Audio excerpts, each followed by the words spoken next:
الفضل وله الثناء وصلوات الله البر الرحيم والملائكة المقربين على سيد المرسلين محمد وعلى آله وصحبه الطيبين الطاهرين.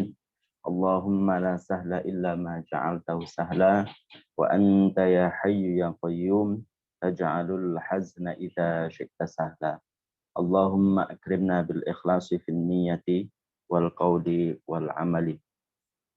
Para jamaah yang dirahmati oleh Allah Subhanahu wa taala, puji syukur kita panjatkan kepada Allah karena pada sore hari ini Allah masih memberikan kekuatan kepada kita sehingga kita bisa melanjutkan kajian rutin kita, kajian ilmu Daruri Al-Mukhtasar, yang pada sore hari ini kita mengkaji tentang fikih dan kita diberikan Allah Subhanahu wa taala kesehatan sehingga kita bisa melanjutkan kajian ini. Sholawat serta salam semoga tetap tercurahkan kepada baginda Nabi Muhammad Sallallahu Alaihi Wasallam.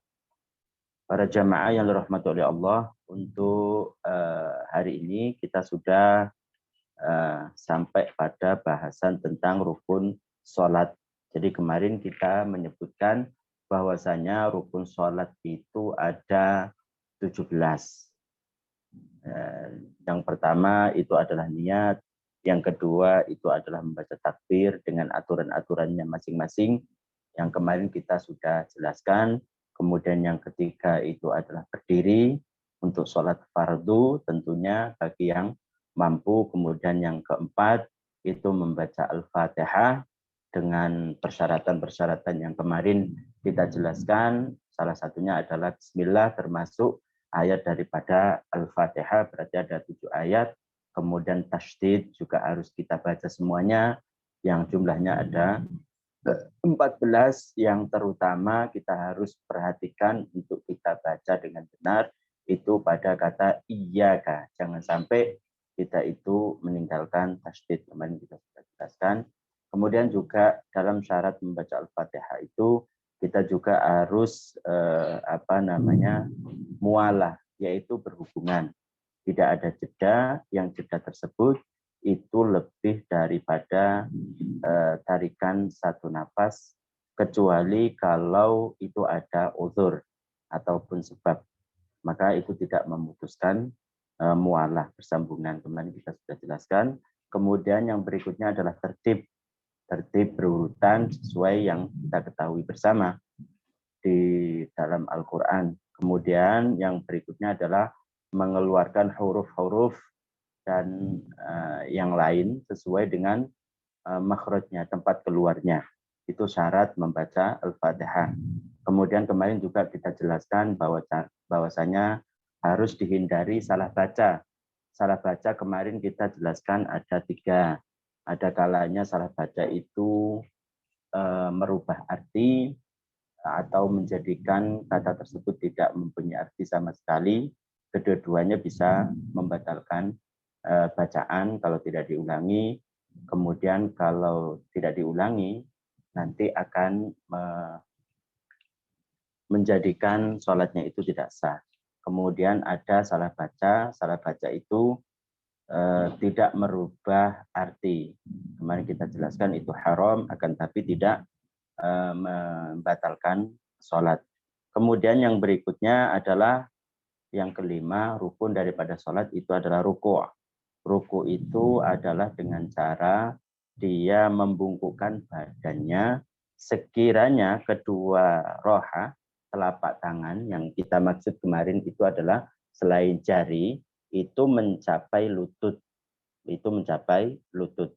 Itu kemarin kita jelaskan. Kemudian yang berikutnya adalah tomak ninah. Tomak ninah itu adalah dalam ruku dengan kadar bacaan subhanallah. Tomak ninah adalah diamnya seluruh tulang pada tempatnya masing-masing secara serentak. Kita kemarin sudah jelaskan. Kemudian yang berikutnya itu adalah yang ke-7 itu adalah hali i'tidal, yaitu kembalinya seorang kepada posisi sebelum ruku'. Jadi itu adalah i'tidal, kembalinya seseorang pada posisi sebelum ruku'. Jadi kalau dia berdiri sholatnya berarti nanti berdiri lagi. Tapi kalau umpamanya dia itu duduk dengan tegak, berarti kembali kepada posisi semula, berarti dia apa? Dia itu duduk tegak. Itu. Karena kalau orang tersebut itu orang yang tidak mampu untuk berdiri, kita jelaskan kemarin kan bisa duduk. Tidak mampu, maka bagaimana yang dinamakan dengan tidak kembalinya dia ke posisi sebelum rukuk, kembalinya dia ke posisi sebelum rukuk itu. Kemudian yang berikutnya yaitu tomak nina dalam rukuk. Tomak nina dalam rukuk, yaitu sekira semuanya anggota badan berhenti serentak. Itu adalah tomak nina. Ini harus dalam mazhab Syafi'i itu harus dikerjakan. Maka orang yang tidak mengerjakan tomak nina, entah itu adalah sholat wajib ataupun sholat sunnah, maka tidak sah sholatnya menurut Syafi'iyah. Karena apa? Karena tomak nina itu termasuk rukun.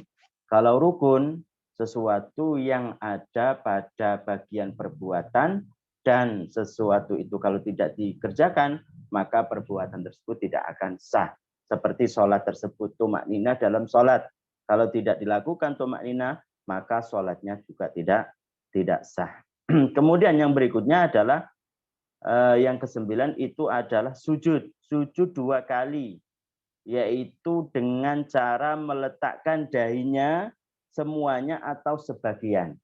Jadi dahi yang harus diletakkan itu ada kalanya semuanya, ada kalanya sebagian. Jadi ini kan dahi ini. Artinya kalau orang tersebut pakai jilbab, kalau orang anak laki-laki itu ketutup rambut, selama sebagian daripada jidat tersebut itu mengenai daripada tempat sujudnya, maka apa? Maka tetap sah.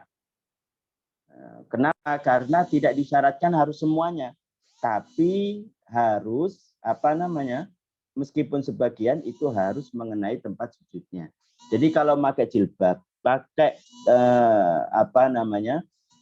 pakai peci seperti saya ini, sebentar ya, sebentar, maaf ada yang nelpon dan ini penting. Halo Pak. Waalaikumsalam. Saya masih ada taklim, ada ngajar. Maaf ya, nanti aja.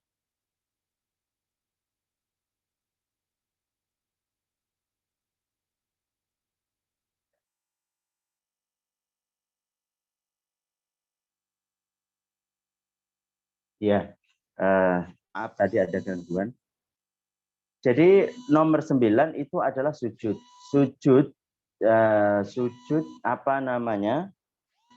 syarat-syarat daripada sujud tersebut, yang pertama adalah meletakkan dahinya, semuanya atau sebagiannya.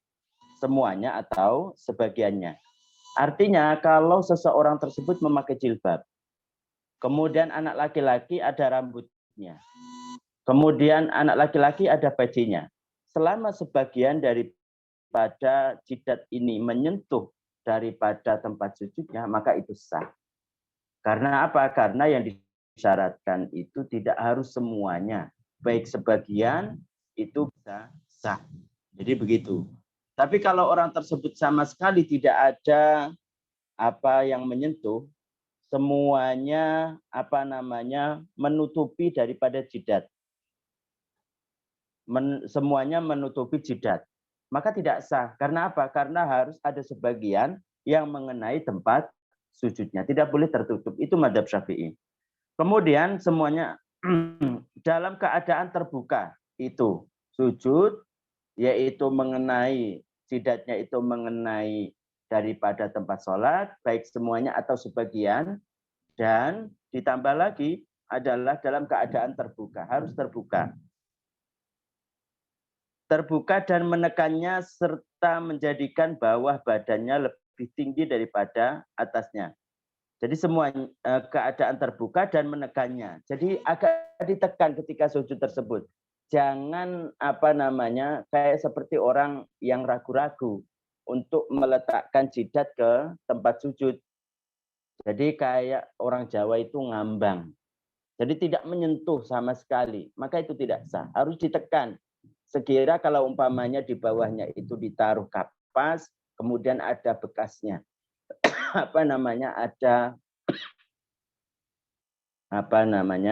Agak kalau orang Jawa istilahnya itu ledok gitu.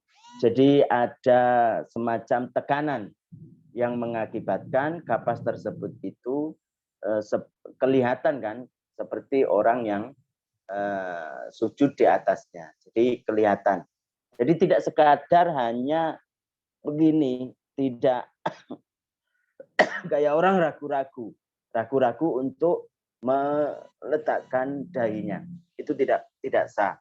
Jadi harus agak ditekan sedikit, sekira nanti kalau ditaruh kapas di bawahnya, itu akan ada kelihatan bekasnya. Bekasnya itu maksudnya tadinya ini adalah orang yang sujud di situ, gitu maksudnya. Jadi kalau dia itu sujud, kemudian diperkirakan di bawahnya itu ada kapas, kapasnya itu masih nggak membekas sama sekali, maka ya tidak bisa. Kemudian yang berikutnya, syarat yang berikutnya dalam sujud itu adalah serta menjadikan bagian bawah badannya lebih tinggi daripada bagian atasnya. Jadi tangkis. Kemudian syarat berikutnya pada sujud. Sujud itu rukun daripada sholat. Apa? Menjadikan anggota badan bagian bawah, pantat, dan sekitarnya itu lebih tinggi daripada bagian atas. Bagian atas itu ya seperti kepala, itu lebih tinggi bagian bawahnya. Begitu. Jadi itu tangkis. Jadi kalau umpamanya nanti bagian kepalanya itu lebih tinggi, maka itu tidak bisa. Kalau menurut Syafi'iyah, seperti apa? Seperti orang yang sujud, kemudian tempat sujudnya itu tidak ada kecuali tangga. Kan ada itu. Saking sempitnya, kemudian dia tak sujud di atas tangga. Lah bagaimana? Kalau menurut Syafi'iyah, kalau kepalanya bagian atas itu masih lebih tinggi daripada bagian bawah, yaitu pantat dan sekitarnya, maka tidak sah. Karena ini adalah syarat menurut Syafi'iyah. Kemudian meletakkan sebagian dari kedua lututnya. Sebagian dari kedua lututnya. Kalau ini ya, kalau lutut ya harus ditutup. Tentunya tidak seperti apa? Tidak seperti jidat tadi. Kalau jidat itu kan harus terbuka. Tapi kalau lutut ini itu harus tertutup. Karena meskipun laki-laki, kalau menurut Syafi'iyah tentunya, itu kan auratnya di antara pusat dan lutut. Kalau tidak ditutup lututnya, nanti kan kelihatan auratnya. Maka tidak sah kalau menurut Syafi'iyah. Kemudian yang berikutnya adalah dan bagian dalam kedua telapak tangannya. Bagian dalam kedua telapak tangannya. Jadi kedua telapak tangan berarti bukan hanya ini saja, bukan, tapi termasuk ini.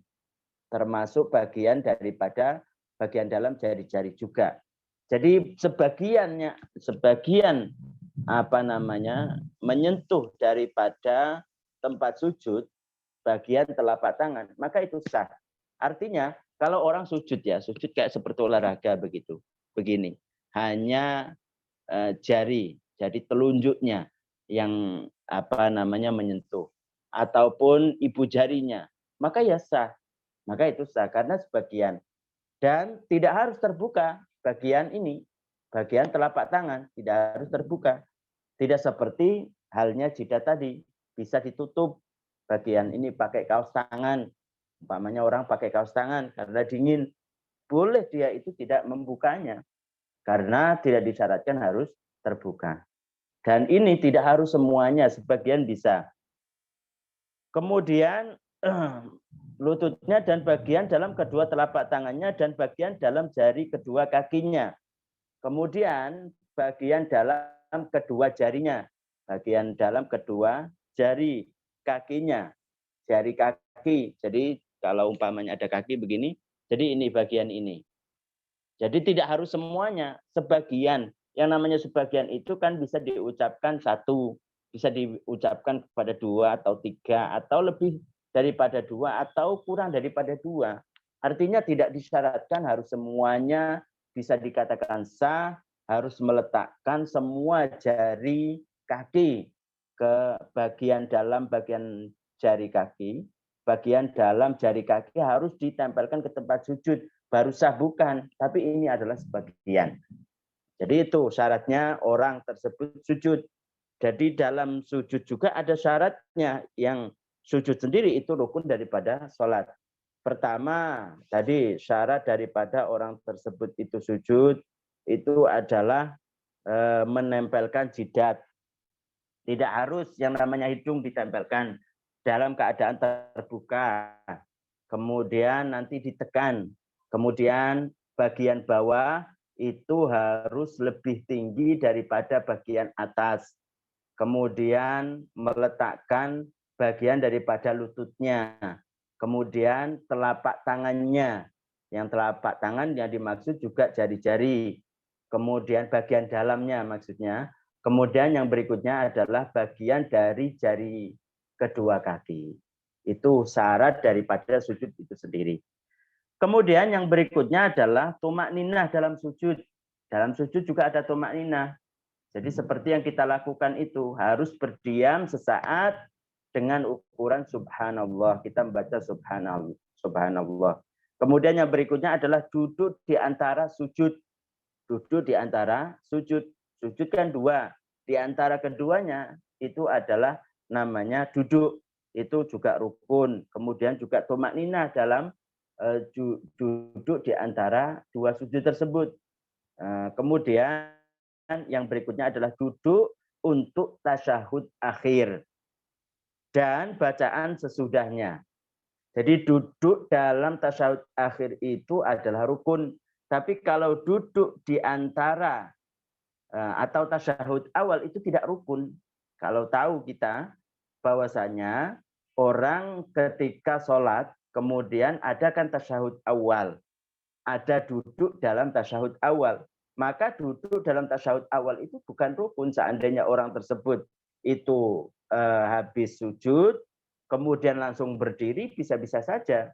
Tapi kalau yang kalau yang terakhir ini duduk untuk tasyahud akhir itu rukun. Duduknya itu rukun, mengucapkan syahadat itu juga rukun. Duduknya itu rukun, mengucapkan syahadat, tasyahud itu kan mengucapkan syahadat itu juga rukun. Dan bacaan sesudahnya yaitu sholawat kepada Nabi Shallallahu Alaihi Wasallam. Jadi at-tahiyatul mubarakatus shalawatut thayyibatulillah. Assalamu alayka ayyuhan nabi wa rahmatullahi wa barakatuh. Sampai akhir. Ini juga rukun qauli. Artinya makharijul huruf, tempat-tempat keluarnya huruf tersebut itu juga harus dijaga. Panjang pendeknya juga harus dijaga. Seperti halnya syarat-syarat dalam dalam Al-Fatihah juga syarat-syarat dalam tasyahud akhir. Perlu yang kita perhatikan dalam bacaan tasyahud akhir ini, itu kan ada kata-kata at-tahiyatul mubarakatus shalawatut thayyibatulillah. Assalamu alayka ayyuhan nabi wa rahmatullahi wa barakatuh. Salam kepadamu wahai Nabi Allah. Nabi Muhammad Sallallahu Alaihi Wasallam. Itu bukan sebagian orang itu mengatakan itu adalah Allah Subhanahu wa taala, katanya itu berbicara dengan Muhammad, menghitobi Muhammad katanya. Enggak benar. Enggak benarnya karena kalau Nabi Muhammad Sallallahu Alaihi Wasallam itu dikatakan bahwasanya mendengar daripada bicaranya Allah, berarti mengatakan bahwasanya Allah Subhanahu wa taala itu bersuara berupa huruf. Bersuara berupa huruf, berupa bahasa, dan itu tidak layak bagi Allah Subhanahu wa taala. Karena berbeda dengan ayat yang lain, bertentangan dengan ayat yang lain, laisa kamitsrihi syai', bahwasanya Allah tidak serupa dengan makhluknya. Itu. Kalau dia mengatakan bahwasanya Allah Subhanahu wa taala memperdengarkan memperdengarkan dengan firman-Nya yang tidak berupa suara, huruf, suara, dan bahasa, itu juga tidak benar. Kenapa? Karena dulu para sahabat itu ketika awal mula membaca tasyahud, itu bukan Assalamu alayka ayyuhan nabi wa rahmatullahi wa barakatuh, tapi membaca Assalamu ala Jibril, Assalamu ala Mikail, begitu. Kemudian dikatakan kepada para sahabat, Nabi SAW mengatakan bahwasanya Allah Subhanahu wa taala wassalam. Allah Subhanahu wa taala itu adalah zat yang dijauhkan dari sifat-sifat kekurangan. Jadi dulu itu mengatakan begini para sahabat, Assalamu ala Allah, gitu. Assalamu ala Jibril, Assalamu ala Mikail, begitu. Kemudian dikatakan kepadanya, kepada para sahabat, bahwasanya Allah Subhanahu wa taala wassalam. Allah itu dijauhkan dari sifat-sifat makhluknya. Tapi katakanlah assalamu alayka ayyuhan nabiyyu wa rahmatullahi wa barakatuh. Jadi katakanlah seperti yang kita ucapkan dalam tasyahud akhir. Dari sini bahwasanya kewajiban membaca tahiyat atau tasyahud teks yang dicontohkan oleh Nabi Shallallahu Alaihi Wasallam itu baru diberitahu setelah Mi'raj, setelah baginda Nabi Shallallahu Alaihi Wasallam itu turun daripada arah atas. Nabi Shallallahu Alaihi Wasallam turun daripada arah atas. Jadi baru diwajibkan, karena sebagian orang mengatakan bahwasanya Nabi Shallallahu Alaihi Wasallam, sebagian mengatakan ketika Mi'raj, naiknya baginda Shallallahu Alaihi Wasallam ke langit pertama, kedua, ketiga, keempat sampai ketujuh, katanya dia mendengar ini hitabullah. Allah Subhanahu wa taala berbicara dengannya dengan mengucapkan ini, Assalamu alayka. Katanya begitu, ayyuhan nabi wa rahmatullahi wa barakatuh. Itu tidak benar. Karena berbagai alasannya adalah dari berbagai sudut itu tadi. Bahwasanya kalau Allah Subhanahu wa taala dikatakan berbicara dengan bahasa, itu jelas tidak mungkin. Karena Allah tidak disifati dengan sifat makhluknya.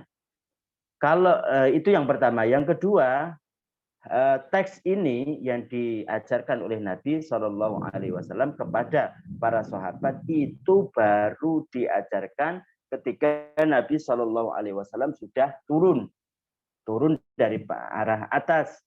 Karena dahulunya para sahabat mengatakan apa? Mengatakan Assalamu Allah, Assalamu ala Jibril, Assalamu ala Mikail. Jadi tidak benar itu.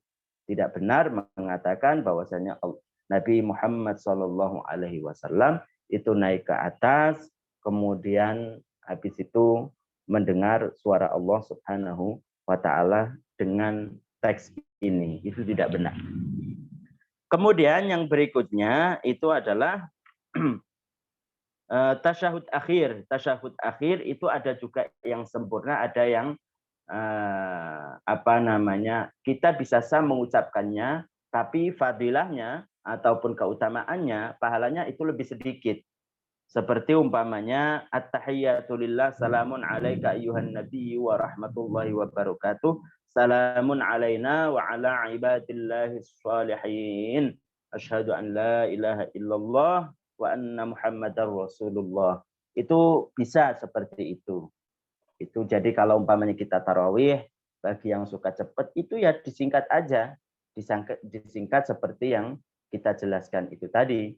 Karena kalau kita memakai, mungkin sebagian kita memakai dari yang biasa kita pakai itu dianggap panjang. Bisa pakai yang ini yang pendek. Kemudian yang berikutnya itu adalah yang ke-15 itu membaca solawat. kepada Nabi. Berarti ini juga rukun, membaca sholawat kepada Nabi Sallallahu Alaihi Wasallam dengan ucapan Allahumma sholli ala Muhammad, Allahumma sholli ala Sayyidina Muhammad. Bisa, udah sampai di situ aja. Tasyahud akhir itu sampai di situ. Tasyahud akhir, at-tahiyyatu lillah, salamun alaika ayyuhan nabiyyu wa rahmatullahi wa barakatuh. Salamun alaina wa ala ibadillahis shalihin. Asyhadu an la ilaha illallah wa anna Muhammadar Rasulullah. Allahumma sholli ala Muhammad. Udah begitu cukup. Jadi kita tidak diharuskan membaca sholawat Ibrahimiyah baru itu bisa sah, enggak. Kalau sholawat Ibrahimiyah itu baik. Sholawat Ibrahimiyah itu Allahumma sholli ala Sayyidina Muhammad, Allahumma sholli ala Sayyidina Ibrahim wa ala ali Ibrahim, itu kama barok ta'ala Allahumma sholli ala Sayyidina Muhammad wa ala ali Sayyidina Muhammad kama shallaita ala Sayyidina Ibrahim wa ala ali Sayyidina Ibrahim. Seperti itu tidak harus. Yang penting membaca sholawat kemudian diakhiri dengan salam. Kemudian yang terakhir itu adalah salam dengan membaca assalamualaikum. Udah, tidak harus warahmatullah. Jadi itu yang sah, membaca assalamualaikum. Seperti halnya rukun-rukun qauli yang lain, juga dalam membaca sholawat, membaca salam, itu juga itu ada tata caranya. Seperti umpamanya, tidak boleh menghilangkan al. Jadinya apa? Salamun alaikum. Nanti tidak sah. Tidak sah salamnya berarti tidak sah sholatnya. Padahal itu terletak pada akhir. Kan sayang. Sudah akhir, mau salam, tidak sah. Tidak sah salamnya berarti tidak sah sholatnya. Karena itu adalah rukun. Seperti membaca salamun alaikum. Atau menghilangkan mim dalam alaikum. Jadinya apa? Assalamu alaika. Juga tidak boleh. Atau lagi tidak berkesinambungan. Tidak mualah. Ada jeda. Jeda yang lebih daripada sekedar satu tarikan nafas. Kecuali kalau ada uzur. Jadi assalamu. Kemudian habis itu apa? Lama, kemudian alaikum. Maka tidak jadi. Itu syarat-syaratnya diantaranya. Kemudian juga syarat-syaratnya adalah ketika membaca assalamualaikum, sampai ketika kita membaca mimnya alaikum, kita dalam keadaan menghadap kiblat. Dada kita dalam keadaan menghadap kiblat. Ingat itu. Jadi jangan terburu-buru karena ingin dia itu bubar daripada sholat. Dia sebelum membaca mim dari alaikum, sudah dia itu berpaling daripada kiblat. Maka tidak sah. Maka tidak sah. Begitu. Jadi harus diperhatikan semuanya. Kemudian yang berikutnya adalah yang ke-17. Yang ke-17 itu adalah tartib. Tartib berurutan jika seseorang sengaja meninggalkannya seperti bersujud sebelum ruku, maka batal sholatnya. Jika dia lupa, maka hendaklah dia kembali ke rukun yang ia lupakan, kecuali jika dia tengah berada pada rukun yang sama dengan rukun yang ditinggalkan tersebut, atau setelahnya, maka rakaatnya sempurna dengan rukun tersebut dan diabaikan, tidak dihitung apa yang ia lakukan saat ia lupa. Jadi yang berikutnya, ini penting ini, rukun sholat yang berikutnya itu adalah tertib. Kalau orang tersebut meninggalkan tertib mendahulukan yang dahulu, mengakhirkan daripada yang akhir. Kalau orang meninggalkan tertib, itu ada kalanya disengaja, ada kalanya lupa. Ingat, orang meninggalkan tertib Seperti apa? Dia sebelum rukuk sujud karena terburu-buru. Itu ada kalanya sengaja, ada kalanya dia lupa. Kalau dia meninggalkan tertib dengan sengaja, maka hukumnya batal sholatnya. Harus mulai lagi sholat. Karena batal, karena sengaja. Tahu dia bahwasanya itu adalah tidak tertib. Dilakukan saja, maka batal sholatnya. Jadi meninggalkan tertib, tidak melakukan tertib, ada kalanya sengaja atau tidak. Kalau sengaja, maka batal. Tapi kalau umpamanya dia tidak sengaja, seharusnya dia rukuk dulu, sujud langsung. Maka bagaimana meninggalkan tertib, tapi dia tidak sengaja? Dilihat daripada ingatnya kapan. Ingat, ingatnya itu kapan? Ingat bahwasanya dia meninggalkan tertib. Kalau dia ingatnya itu sebelum mencapai apa yang ia tinggalkan pada rakaat berikutnya, sebelum mencapai, kan yang ditinggalkan apa tadi? Rukuk. Dia ingatnya pada sujud. Berarti kan belum mencapai pada yang ia tinggalkan, yaitu rukuk pada rakaat berikutnya. Dia ingatnya itu sebelum itu. Maka bagaimana kalau dia ingatnya itu adalah sebelum mencapai apa yang ia tinggalkan, ingatnya, maka dia harus kembali lagi pada posisi dia sebelum melakukan perkara yang ia tinggalkan. Jadi kalau ruku, berarti dia berdiri lagi. Kalau dia sujud, ingatnya maksudnya, yang ditinggalkan adalah ruku, maka dia apa? Berdiri lagi. Berdiri kemudian ruku karena tadi langsung sujud. Maka dia berdiri karena ingatnya pada sujud kan. Pada sujud maka dia itu apa? Berdiri lagi. Berdiri lagi kemudian habis itu dia apa? Ruku. Kemudian i'tidal, kemudian sujud.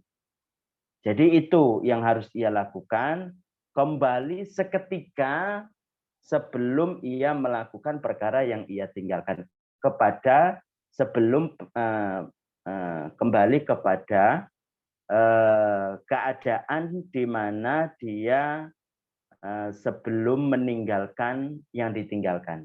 Jadi kayak itu tadi, bahwasanya dia itu meninggalkan rukuk. Maka kalau dia sujud, ingatnya pada sujud, maka kembali kepada sebelum yang ia tinggalkan. Apa itu sebelum yang ia tinggalkan? Berdiri. Sebelum rukuk yang ia tinggalkan itu kan berdiri. Kembali pada itu. Nah, dia ingatnya sebelum mencapai perkara yang ia tinggalkan. Kalau dia ingatnya sekarang sudah mencapai pada perkara yang ia tinggalkan, berarti pada rakaat berikutnya atau setelahnya dia meninggalkan rukuk, kemudian dia langsung sujud, kemudian berdiri, kemudian habis berdiri dia rukuk. Lah, ingatnya pada rukuk ya, pada rakaat yang berikutnya, rakaat yang kedua. Bagaimana hal yang seperti ini? Atau dia ingatnya apa? Pada sujud pada rakaat berikutnya, rakaat yang kedua. Bagaimana orang tersebut ingatnya pada waktu itu? Karena dia tidak sengaja meninggalkan tertib. Bagaimana? Langsung artinya dia itu tidak seperti halnya kejadian yang pertama tadi. Jadi teruskan saja dia. Teruskan saja dia itu sujud, kemudian habis sujud berdiri di antara dua sujud, kemudian sujud lagi, kemudian habis itu dia berdiri. Seperti sedia kala, seperti halnya dia melakukan sholat seakan-akan dia tidak meninggalkan tertib. Cuma di sini nanti dia harus menambah 1 rakaat. Kalau umpamanya 4 rakaat sholat zuhur berarti jadinya 5. Karena satunya tadi itu tidak dihitung. Karena satunya tadi tidak dihitung, harus menambahi 1 rakaat. Paham ya? Jadi saya ulangi lagi. Yang berikutnya itu adalah tertib. Ini adalah rukun. Rukun yang ke-17. Kalau dia meninggalkan tertib, nanti ada kalanya sengaja, ada kalanya lupa. Kalau dia sengaja, maka langsung batal. Langsung dia itu apa? Langsung dia mengulangi sholatnya karena dia itu meninggalkan tertib. Tapi sekarang kalau dia lupa bagaimana? Tidak sengaja bagaimana? Maka nanti dilihat ingatnya kapan. Apakah ia ingatnya itu sebelum mencapai perkara yang ditinggalkan, atau sesudahnya, atau mencapai perkara yang ditinggalkan. Ada 3. Sebelum mencapai perkara yang ia tinggalkan, mencapai perkara yang ditinggalkan, dan setelah mencapai perkara yang ia tinggalkan. Seperti umpamanya, di sini yang ditinggalkan adalah rukuk, langsung sujud dia. Sebelum mencapai rukuk pada rakaat berikutnya, dia ingat pada sujud umpamanya. Oh iya ya, saya kan belum rukuk. Maka apa yang ia lakukan? Langsung kembali lagi ke keadaan sebelum yang ia tinggalkan, yaitu rukuk, yaitu berdiri. Dia harus berdiri, kemudian rukuk, kemudian i'tidal, kemudian sujud.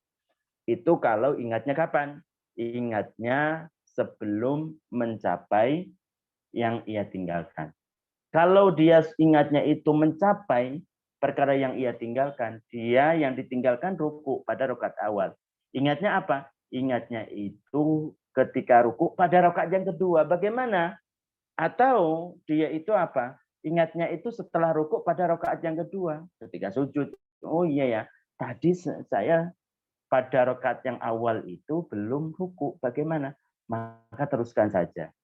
Tidak harus kembali, dia teruskan saja. Cuma dia di akhirnya dia harus menambahi 1 rakaat. 1 rakaat karena tidak dianggap itu. Dianggap di antara yang lupa sampai apa yang ia kerjakan itu tidak dianggap. Makanya harus apa? Harus menambahi 1 rakaat. Gitu.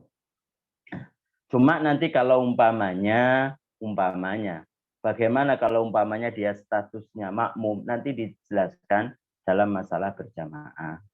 Imamnya lupa tidak menambahi tertib bagaimana, tidak melakukan tertib bagaimana, itu insya Allah dijelaskan dalam bab jamaah. Itu untuk hari ini mungkin cukup sekian ya, karena babnya untuk sholat sudah selesai. Sebelum kita akhiri, kita buka pertanyaan. Kita buka pertanyaan dulu. Assalamualaikum Ustadz, izin nanya Ustadz, bagaimana dengan wanita yang bercadar sampai ke jidatnya ketutup? Ya kalau menurut Syafi'iyah ya nggak sah. Ingat, kalau Syafi'iyah itu tidak sah. Nah, kalau mazhab lain ya kita nggak tahu. Nah, kalau Syafi'iyah tidak sah sholatnya kalau seorang yang bercadar kemudian menutup jidatnya sehingga bagian daripada jidat tidak ada bagian pun yang terbuka yang sehingga ditempelkan ke tempat itu, tidak sah kalau menurut Syafi'iyah. Ingat ya, kalau menurut Syafi'iyah itu tidak sah. Mungkin ada yang lain untuk bertanya, silakan sebelum kita akhiri pertemuan kita pada sore hari ini. Faham ya kira-kira untuk yang masalah tertib. Insya Allah. Faham nggak kira-kira? Ada yang perlu diulangi ataupun kurang jelas apa yang disampaikan ini? Assalamualaikum. Bagaimana dengan i'tidal posisi tangan sedekap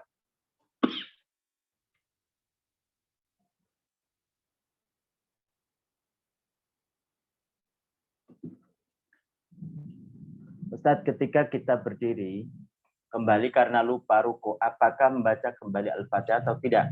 Ustadz, ketika kita berdiri kembali karena lupa ruku, kalau dia berdiri karena dia itu meninggalkan tartib karena tidak ruku tadi, ya nggak usah membaca Al-Fatihah.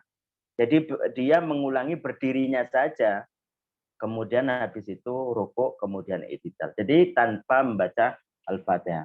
Assalamualaikum Ustaz, bagaimana dengan i'tidal posisi tangan sedekap karena khawatir tangannya berayun-ayunnya? Nggak apa-apa seperti itu. Dan mengangkat tangannya pun itu sunnah. Seandainya tidak diangkat tangan pun nggak apa-apa. Tapi sunnahnya itu mengangkat tangan. begitu. Seandainya pun dikembalikan bersedekap seperti sebelum dia membaca takbir, itu ya nggak apa-apa, ataupun dia tidak bersedekap umpamanya. Yang penting dia itu tidak berayun-ayun begitu, tidak apa-apa. Jadi sesuatu yang keluar atau di luar dari yang 17 ini, seandainya dilakukan ataupun tidak dilakukan itu tidak berpengaruh, tidak terpengaruh, kecuali nanti ada beberapa hal yang nanti berpengaruh. Ustadz, kalau kami sholat jamaah sering ngebut baca Al-Fatihah sebab takut bentrok bacaan seni imam dengan saya. Dan kalau bentrok kami nggak khusyuk. Yang ditanyakan apa? Ya nggak apa-apa membaca, tapi kan disunahkan makmum. Kan kalau dalam mazhab Syafi'iyah itu makmum, kemudian imam ataupun orang yang sholat sendiri itu kan harus membaca Al-Fatihah. Beda dengan mazhab lain. Maka kalau dia itu, tapi yang paling afdol itu adalah membaca Al-Fatihahnya makmum itu setelah membaca Fatihahnya imam. Tapi kalau dia khawatir bahwasanya imam nanti tidak membaca daripada surat-surat, yang membaca Al-Fatihah langsung. Kemudian saya risau seorang kawan membuka nikob, padahal sudah 12 tahun dia bernikop. Katanya masa juga sama. Saya risau seorang kawan membuka nikob, padahal sudah 12 tahun dia bernikop. Katanya masa juga sama. Apa yang ditanyakan ini? Saya nggak paham. Izin bertanya Ustadz, bagaimana hukumnya sholat pakai masker? Soalnya kalau sujud hidungnya nggak nempel langsung ke tempat sujud, ya nggak apa-apa. Jadi kalau mazhab Syafi'iyah, hidung itu tidak harus menempel. Yang harus menempel ke tempat sujud itu adalah jidat. Dan jidat pun tidak harus semuanya, sebagian saja. Jadi kalaupun tertutup sebagian, tutup rambut bagi laki-laki, songkok ataupun yang lain, maka kalau masih sebagiannya bisa ditempelkan maka tidak apa-apa. Apakah anak di bawah 10 tahun membuat batal sholat jika berdiri di saf pertama karena ada orang tua yang melarang hal tersebut? Enggak. Apa sebabnya dia itu? Enggak menjadikan batal. Cuma tidak melakukan perkara yang lebih utama dalam berjamaah, itu aja. Tidak akan membatalkan sholat. Dalam posisi berdiri ada yang berpahaman bahwa jari jemari kaki harus menghadap kiblat. Itu bagaimana? Enggak harus. Yang penting ketika sujud, tidak harus. Apakah sah sholat jika pakai masker atau cadar? Itu tadi. Jadi meskipun pakai masker atau cadar, yang penting jidat sebagiannya itu bisa menyentuh daripada tempat sujudnya. Jadi tidak ketutup semuanya, maka sah. Mungkin itu saja yang bisa disampaikan.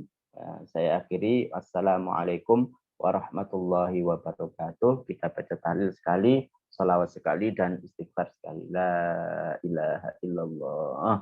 Allahumma salli ala Muhammad. Rabbi firli wa liwalidayya wal mu'minina wal mu'minat. Barakallahu fikum.